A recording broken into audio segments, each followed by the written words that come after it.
Täna me vahetame siis kaks ratast nelja vastu ja teemaks on meil quad. Nimelt on meil Eestist üks kõva krossimees, kes pesitseb suure lombi taga Ameerikas ja teeb seal suuri tegusid.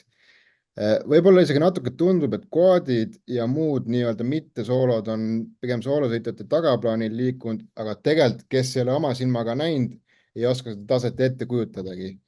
Mehel on 5 Euroopa meistritiitlit, lisaks Eesti meistritiitlit, neid ei viitsi ette hakata lugemagi, et ühesõnaga, teie ees on Kevin Saar. Tervitused, Kevin. Tervist, tänu kutsumast. Alustame niisuguse lihtsa küsimusega, et sa oled nüüd aasta algusest saadik olnud seal USA-s, on ju, et paar etappi on ka juba tehtud, et kuidas sul läheb nagu üldiselt? Täitsa rahuldavalt, ma arvan, see hooaja algus, et esimene etapp meil Daytonas, see läks nihu, seal suur kukkumine, et peale seda natukene mentaalselt oli natuke raske, et sealt edasi minna, aga järgmised etapid on päris hästi läinud, nii et elu ja olu kõik on super siin, jah. Kas seal Daytona kukkumisel sealt pääsesid nii-öelda vigastusteta?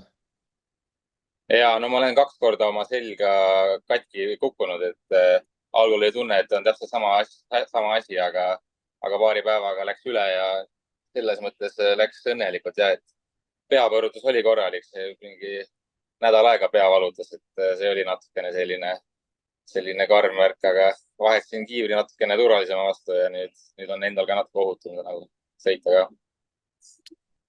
et natuke rahvale seda asja selgemaks teha, et sa sõidad ju nii-öelda kõige kõrgemas klassis seal ja lihtsalt on nagu 2 arvestuse, pro-klass ja pro-amatöör, kui ma olen õieti aru saanud asjast. No nad on ikkagi 2 erinevat klassi, et see pro-amatöör on tegelikult nagu mõeldud selleks, et enne prod siis natukene kuskilt nagu hüppelauda nagu pro-klassiks oleks, et seal on sellised noored pealetulijad, kes järgmisena sammuna siis pro-klassi lähevad. aga no pro-klassis minnakse ka sinna, et saaks siis 2 päeva sõita, muidu siia sõidad igale etapile kohale, saad ainult 1 päeva sõita ja pühapäeval nagu ei olegi midagi teha, et selles mõttes mõned pro-sõitjad siis sõidavad seda pro-amatööri ka. Okei. 2023 ehk siis eelmine aasta oli sul esimene hooaeg seal Ameerikas. Lõppes ju ka väga hästi, et pro ehk siis kõige kõrgema klassist tuli 9. koht kokkuvõttes ja pro amatööris siis 2. koht, et kuidas sul selle aasta eesmärgid ja plaanid seal on? No eesmärgid on ikka parandada kohti, et eks ma sihuke realistliku plaani olen pannud, et pro-klassis võiks top 7 tulla. Et liiga selliseid ebarealistlikke eesmärke ei ole mõtet panna, et siis kui neid ei saavuta, siis ei ole nagu motivatsiooni edasi minna, aga pro-amatööri klassis siis 1 samm on veel kõrgemale ja selle võiks ära võita. Et seal üks tugev sõitja on, kes pro-klassi ka tuli see aasta, nii et temaga seal madistame. Nii, jätame nüüd korraks krossi kõrvale. Mul on kujunenud paar stampküsimust, mida ma olen põhimõtteliselt kõikidelt küsinud, kellega ma olen intervjuusid siin teinud ja tahaks sinult ka need küsimused siis küsida, et esiteks, kui Šikkel seisab garaažis, trennipäeva ei ole, mis sa oma vaba päevaga ette võtad? On sul näiteks mingeid huvitavaid hobisid peale krossi veel? Ei ole tegelikult eriti.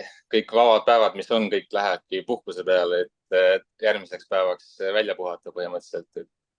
Ega väga suurt midagi teha ei jõuagi. Aga kogu seda USA trippi käib ju sinuga kaasas ka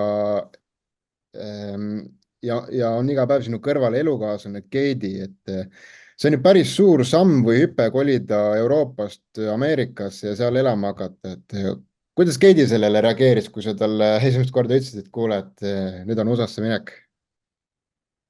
Positiivselt, sest talle meeldib ka reisida ja vaadata kõiki neid kohti, kus me käime ja kross ka talle tundub meeldivat, nii et siiani on kõik hästi läinud ja ega ma väga valida ei andnud ka. Eks eelmine aasta ma alguses tulin, ma olin paar nädalat üksi, siis üksi ikkagi on suht keeruline. Sa nii võõras keskkonnas ja nii kaugel kodust, et see paar nädalat, mis ma olin, see oli ikka suht raske. Ja siis kutsusin ta siia ja siia ta tuli ja siia me jäime ka. Väga tore kuulda. Jörgen ütles, et tema edaspidine plaan on ja eesmärk jääda ikkagi USA-sse, et kuna noh, tingimused ja kõik asjad on seal nii-öelda paremad, on ju. sinul on ka Euroopa juba 5 korda vallutatud, et ilmselt see USA-sse tulek, minek oligi järgmine loogiline samm sinu karjääris, eks, et kus sa saaksid nagu ka veel edasi areneda, et kuidas sul endal nagu mõtted või plaanid selle koha pealt on, et kavatsed sa jääda sinna USA-sse või mis sul mõtted selle koha pealt on? no hetkel ei tea, suht selline raske ikkagi. võtame hooaja korraga, teeme selle hooaja ära ja siis vaatame, kas on mingit pakkumist veel. kui ei ole, siis vaatab. see on ikkagi, see on väga kulukas ja selles mõttes, et kvoodimaailmas sellega elatist ei teeni, nii et raske jah. tahaks muidugi sõita, tahaks vaadata, kui kaugele siin konkurentsis jõuan, onju. aga jah, vaatame, võtame hooaja ja etapi korraga. Aga praegu sa sõidad on ju teist hooaega seal, esimene hooaeg võiks öelda, et oli noh, ikkagi üsnagi edukas on ju.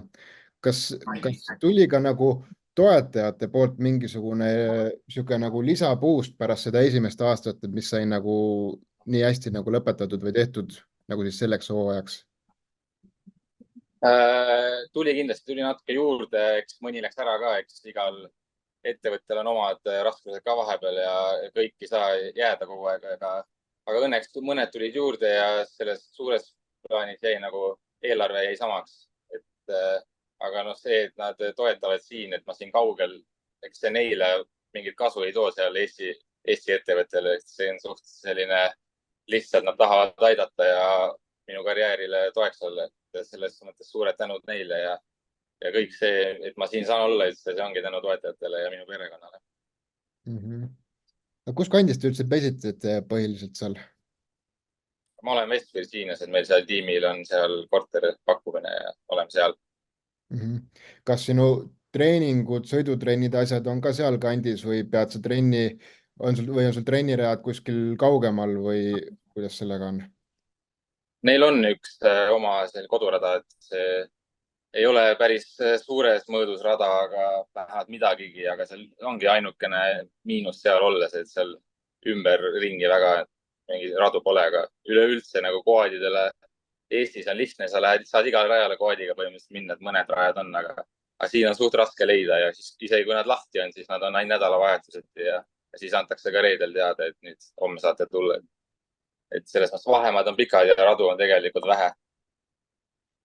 Kas seal on siis põhimõtteliselt niimoodi, et ongi konkreetselt kvoodidele mõeldud tehtud rajad või lihtsalt jooksul pealt tekitatakse mingid kvoodipäevad, millal tulevadki ainult kvoodid nii-öelda sõitma?